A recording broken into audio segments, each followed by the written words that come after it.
ईश्वर के गुण, कर्म तथा स्वभाव के जानल हर मनुष्य के कर्तव्य बा। हमनी मनुष्य बानी सन और हमनी के कुछ कर्तव्य बा, जवना में हमनी के एगो सबसे प्रमुख कर्तव्य बा कि हमनी अपना उत्पत्ति करता, जन्मदाता, आत्मा व शरीर के संयुक्त करे वाला तथा हमनी खातिर योग, क्षेम व कल्याण के खातिर इस सृष्टि के बनावे के सहित एकर पालन करे वाला परमेश्वर के जाने के बा और ईश्वर के प्रति अपना सारा कर्तव्य के उचित रीति से निर्वहन करे के बा। इ नियम सारा मनुष्य पर लागू होता। अधिकतर देखे के मिलेला कि संसार के अधिकांश लोग ईश्वर के सत्य स्वरूप सहित गुण, कर्म व स्वभाव के भली भांति नइखे जानत।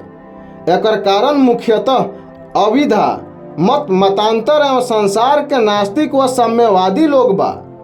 कालांतर आ ऋषि लोग वेद पर अनेक ग्रंथ के रचना कइले बा, जौना से वेदार्थ अर्थात वेद के सत्य अर्थ जाने में आसानी होखे। उपनिषद एवं दर्शन ग्रंथ वेद के यथार्थ अर्थ जाने में सहायता होखे। ये सब ग्रंथ के मान्यता एवं सिद्धांत के उल्लेख वेद में परमात्मा ही कइले बानी। ये सब ग्रंथ के अध्ययन से ईश्वर के स्वरूप व गुण, कर्म, स्वभाव, अध्ययता अर्थात ज्ञान व विधा के प्राप्ति हो जाला।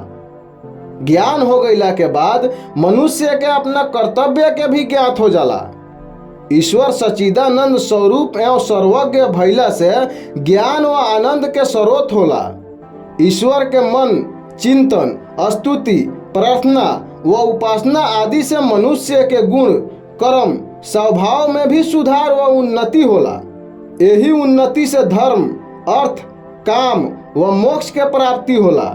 ऐसा ना कइला से मनुष्य के आत्मा के पतन होला और उ गौणिक दृष्टि से ईश्वर से दूर होखे के कारण ईश्वर के स्तुति, प्रार्थना व उपासना से वंचित भइला के साथ सुख, कल्याण, उन्नति, ज्ञान प्राप्त व आनंद प्राप्त से दूर हो जाला।